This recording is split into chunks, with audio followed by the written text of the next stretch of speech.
Hai semua, Shalom, apa kabar saudara dan saudari yang dikasihi dan diberkati Tuhan. Di perkongsian kita pada kali ini, kita akan mendengar sebuah perkongsian yang bertajuk kesabaran di tengah-tengah menghadapi masalah. Tujuan perkongsian ini yaitu untuk saling menguatkan, saling meneguhkan, dan saling memperingati sesama kita sebagai anak-anak Tuhan. Kerana di zaman-zaman ini kita menghadapi banyak masalah, dan masalah-masalah ini tanpa kita sadar adalah suatu cobaan bagi kita. Dan jikalau kita tidak saling memperingatkan, saling menasihati, saling menguatkan dan meneguhkan di dalam iman kita sebagai orang Kristen, tanpa kita sadar kita boleh jatuh ke dalam pencobaan. Kita boleh lalai dan menjadi lemah dalam iman kita. Oleh itu, jangan lupa nonton perkongsian kami pada kali ini sehingga selesai. Dan semoga menjadi berkat, kekuatan bagi Anda, saudara dan saudari. Bagi Anda yang belum subscribe channel kami Renungan Awan Biru, jangan lupa subscribe sekarang dan aktifkan tombol loncengnya supaya Anda boleh mengikuti setiap perkongsian daripada kami. Terima kasih, Tuhan memberkati.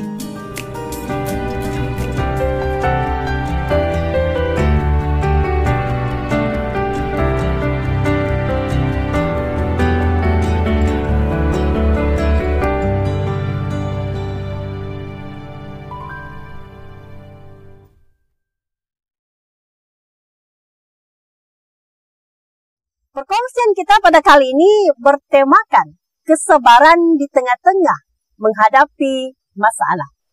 Siapa saja yang tidak menghadapi masalah? Saya percaya setiap kita punya masalahnya masing-masing. Ada yang punya masalah yang berat, ada masalah ringan. Ada yang punya masalah besar, dan ada yang punya masalah kecil. Sebenarnya itu terpulang pada kita. Bagaimana kita melihat masalah kita itu, bagaimana kita menghadapi, bertindak, dan menyelesaikan masalah kita. Nah, saudara dan saudari, saya percaya ada banyak masalah yang kita hadapi dalam hidup kita. Kadang-kadang kita melihat kawan kita berapa hari yang lalu tidak turun kerja. Lalu kita bertanya, kamu kemarin kenapa tidak turun kerja? Kemudian dia berkata, sebenarnya saya menghadapi masalah keluarga. Nah, jadi dalam sebuah keluarga ataupun rumah tangga itu ada banyak masalah di sana. Ada banyak jenis masalah dalam setiap keluarga, dalam setiap rumah tangga. Ataupun kadang-kadang tiba-tiba kita melihat rekan kerja kita yang dulu itu kuat bergurau, ya, ceria, tiba-tiba hari ini dia pendiam. Tiba-tiba dia menjadi orang yang jarang bergurau. Lalu kita bertanya, kamu kenapa? Ya, sejak kebelakangan ini kamu menjadi seorang yang pendiam. Kamu sudah tidak ceria. Lalu dia berkata, sebenarnya saya menghadapi masalah. Apa masalah kamu? Saya menghadapi masalah keuangan. Ataupun ada yang menghadapi masalah perniagaannya merosot. Dan ada yang bukan sekadar merosot, tetapi bankrupt, gulung tikar. Dan ada juga yang murung, yang dulu kawan kita senyum, ceria, ya, tetapi tiba-tiba tidak ceria. Lalu apabila kita bertanya, dia berkata, dia sekarang, dia kecewa, dia sedih, sebab ia telah ditinggalkan oleh kekasihnya. Nah, ada banyak jenis masalah yang kita hadapi dalam dunia ini. Yang sebenarnya, masalah-masalah yang kita hadapi ini juga sebenarnya dihadapi oleh orang lain. Dan sebenarnya masalah-masalah itu apabila kita pikirkan adalah masalah yang sepele, yang biasa sahaja. Karena Tuhan Yesus berkata, pencobaan yang kita alami adalah pencobaan-pencobaan yang biasa. Ia tidak akan membiarkan kita pencobaan-cobaan itu melampau daripada batas yang kita boleh tanggung. Tetapi terpulang daripada bagaimana kita sabar menghadapi masalah-masalah yang kita sedang hadapi. Jadi saudara dan saudari yang saya kasihi dalam Yesus Kristus, ya, kesabaran dalam menghadapi sebuah masalah, dalam kita tengah-tengah menghadapi masalah kita itu sangat-sangat penting untuk memperoleh sebuah kesabaran. Sabar di hati, sabar di pikiran kita. Kita harus punya kesabaran untuk menghadapi masalah kita. Seringkali kita mendengar pepatah, sabar itu separuh daripada iman. ada juga tahapnya, ada batasnya.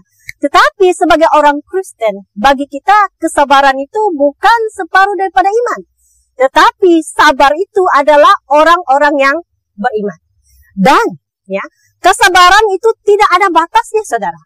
Sabar itu kita harus sentiasa sabar, berterusan sabar sampai kita melihat kehendak dan rencana Tuhan terjadi dalam hidup kita. Yaitu bukan yang kita mengharapkan sepenuhnya yang terjadi, tetapi apa yang Tuhan kehendaki sebenarnya yang terjadi dalam hidup kita, dalam kita menanti menyelesaikan masalah kita. Nah, ada beberapa contoh dalam Alkitab, cerita ya. Dalam Alkitab yang kita lihat di mana kerana hasil daripada kesabaran mereka, kesabaran, ketekunan mereka, dan juga dalam hasil mereka punya iman percaya kepada Tuhan, mereka menghadapi kesembuhan, mereka menghadapi keberhasilan, mereka menghadapi peningkatan iman secara rohani dalam mereka menghadapi penganiayaan. Mereka dianiaya dalam mereka mempertahankan iman kepercayaan mereka. Contohnya, di dalam Alkitab ada cerita mengisahkan tentang seorang perempuan dalam Matius ya. Di dalam Matius, di sana seorang perempuan yang sakit pendarahan selama 12 tahun. Ya, dalam Matius pasal 9, seorang perempuan mengalami pendarahan selama 12 tahun. Apa itu pendarahan? Seorang perempuan, kalau bagi perempuan dia akan tahu apa itu pendarahan. Pendarahan itu adalah datang haid, ya, datang bulan. Biasanya perempuan datang bulan dari 4 hari, 5 hari, ya, dia akan datang haid. Tetapi kalau pendarahan, maksudnya dia akan mengalami pendarahan yang berterusan. Mungkin berhenti 2-3 hari, ataupun 1 minggu, kemudian dia mengalami pendarahan lagi. Dan mengalami pendarahan ini, emosi seorang perempuan itu akan berubah, ya. Dia punya mood akan berubah. Dia akan mudah marah, dia sensitif, ya. Dia akan merasa sakit perut, sakit pinggang, dan juga ada yang ceret-beret, ya, sakit perut, berak-berak. Ada yang apabila mengalami pendarahan ini mereka lemah, ya. Mereka lemah, mereka tidak kuat. Mereka menjadi malas, mereka mau baring saja, mau tidur saja. Jadi kita dapat bayangkan apa yang dialami, apa yang dirasa oleh perempuan yang sakit pendarahan ini selama 12 tahun. Dan kalau kita melihat dalam pasal sebelumnya, cerita sebelum perempuan mengalami kesembuhan ini, ya, Tuhan Yesus ada beberapa kali melakukan mujizat. Ada beberapa orang yang disembuhkan. Dan saya percaya perempuan yang sakit pendarahan ini mendengar tentang seorang pribadi yang luar biasa, yang mampu menyembuhkan, yang mati mampu dihidupkan, yang sakit mampu disembuhkan, ya. Saudara dan saudari, kita lihat sini perempuan ini, dia pasti punya usaha yang luar biasa untuk datang mencari Yesus, menemui Yesus. Kita bayangkan bagaimana cara proses perempuan ini boleh sembuh, ya. Perempuan itu dia tidak datang berjumpa Yesus secara depan-depan. Dia tidak memohon kesembuhan. Tetapi dia secara diam-diam, dalam hatinya dia berkata, saya menyentuh jubah-jubahnya, saya pasti sembuh. Kata perempuan ini. Dan Yesus berkata, sewaktu Yesus tahu dia menyentuh, Yesus merasakan Tuhan itu menyentuh jubah-jubahnya, Yesus berkata, ya, engkau telah sembuh. Imanmu telah menyelamatkan engkau. Imanmu telah menyembuhkan engkau. Nah, apa yang kita lihat di sini? Kenapa? Bagaimana perempuan ini, ya, 12 tahun mengalami pendarahan, boleh memperoleh kesembuhan? Karena kesabarannya. Karena kesabaran. Orang yang sabar adalah orang yang bertahan. Orang yang bertahan adalah orang yang berusaha. Kalau ada orang dia kata dia sabar, tetapi dia tidak berusaha, itu dia sebenarnya bukan sabar. Dia sudah putus asa. Tetapi kalau kau sabar, kau bertahan, dan di dalam engkau bertahan itu engkau berusaha, dan kemudian engkau tetap percaya, tetap beriman kepada Tuhan, maka engkau pasti akan memperolehi jawaban, kesembuhan dari Tuhan. Campur tangan dari Tuhan. Seperti perempuan yang sakit pendarahan ini. Jadi saudara dan saudari, orang yang sabar di tengah-tengah menghadapi masalah, baik itu masalah penyakit, baik itu masalah keuangan, apapun masalahmu, tetaplah sabar, tetap bertahan, ya, tetap berusaha, dan tetap beriman kepada Tuhan. Nah, ada juga cerita dalam Alkitab, orang yang sabar menghadapi penganiayaan. Ada 3 orang hamba Tuhan, anak-anak Tuhan, yaitu Sadrak, Mesak, dan Abednego, di mana mereka dianiaya, ya, sebuah penganiayaan yang dirancang karena cemburu, ya, dengan mereka, kelebihan, keistimewaan yang diberikan kepada mereka. Yaitu Nebukadnezar membina sebuah patung yang menyerupai dirinya. Dan dia mengarahkan semua orang. Apabila trompet berbunyi, semua orang di bawah jajahannya pasti harus tunduk menyembah. Tetapi beberapa orang Yahudi, ya, orang Israel tidak patuh pada perintah itu. Termasuklah Sadrak, Mesak, dan Abednego. Nah, sewaktu dikabarkan ketiga orang ini, ya, tidak menyembah patung dewa Raja Nebukadnezar ini, mereka dihadapkan kepada raja itu. Dan raja itu coba memberi peluang kedua kepada mereka. Memberi peluang kedua supaya mereka terelak daripada hukuman. Tetapi ketiga orang ini lebih memilih sabar, lebih memilih bertahan di dalam iman kepercayaan mereka. Yaitu mereka berkata terus terang kepada Raja Nebukadnezar, sekalipun kami harus mati, sekalipun Allah kami tidak melepaskan kami daripada api itu, kami tidak akan tunduk menyembah dewa patung Raja Nebukadnezar. Nah, apa yang kita lihat di sini, saudara? Ketiga orang ini sanggup mati. Sungguh pun mereka tidak melihat pertolongan Tuhan. Sungguh pun mereka tidak terpikir Tuhan akan membantu mereka keluar daripada hukuman api. Karena siapa yang tidak menyembah dewa dan patung Nebukadnezar itu hukumannya dilemparkan ke dalam api yang bernyala-nyala. Tetapi ketiga orang ini bersedia. Mereka bersedia sanggup mati demi mempertahankan iman kepercayaan mereka. Mereka rela. Tapi apa yang kita lihat di sini, ya, apa yang mereka tidak pernah pikirkan, apa yang mereka tidak harapkan, itulah yang Tuhan berikan kepada mereka. Di mana sewaktu mereka dilemparkan ke dalam api yang bernyala-nyala itu, sehelai rambut mereka pun tidak terbakar.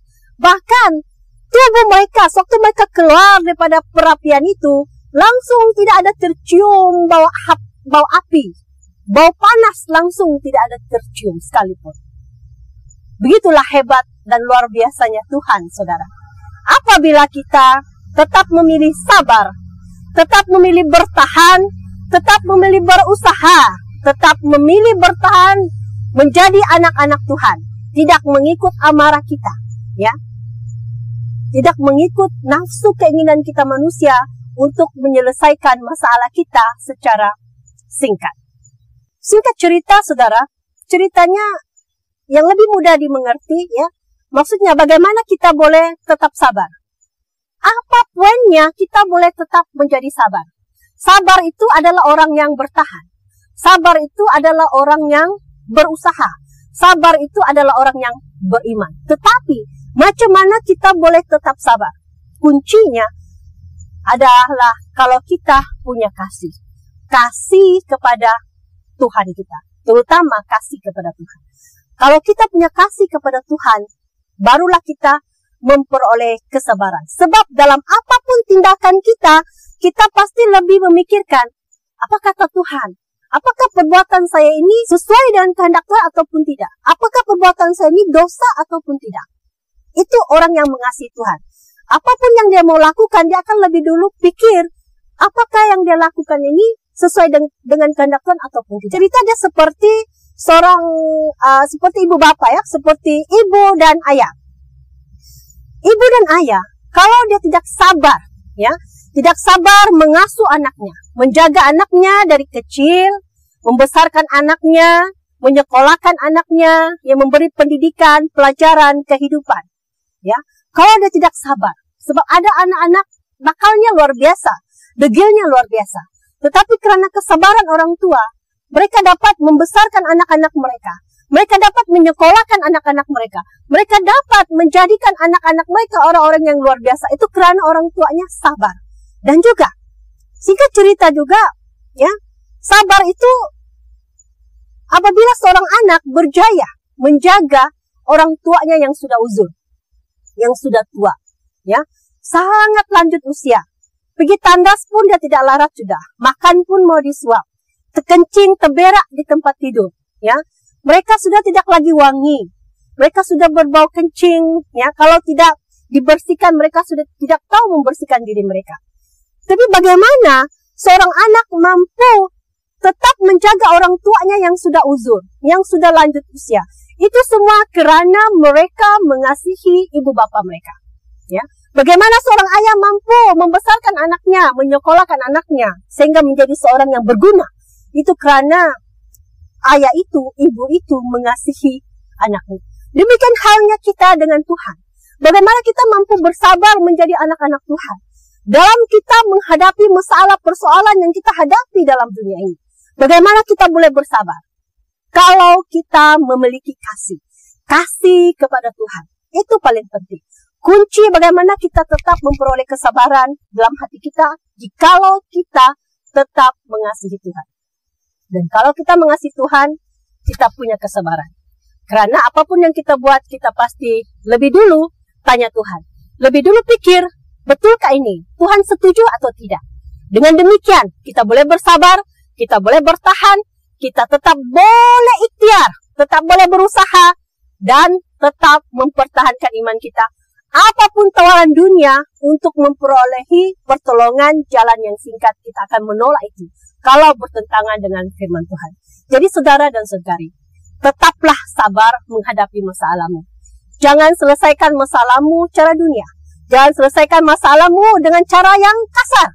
Jangan selesaikan masalahmu dengan kekerasan. Jangan selesaikan masalahmu dengan kemarahan. Karena itu tidak akan membantumu apa-apa. Selesaikan dengan bijaksana. Selesaikannya dalam doamu. Ke bawah kaki Tuhan. Dan biarkan Tuhan membantumu. Menjernihkan hati kita, pikiran kita.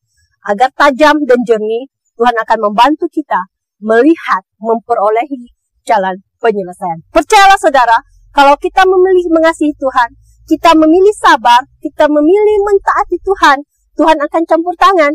Dan jawaban Tuhan kadang-kadang saudara, lebih daripada apa yang kita pikirkan. Yang kita tidak pernah terpikir, itu yang Tuhan berikan kepada kita. Karena kita adalah istimewa.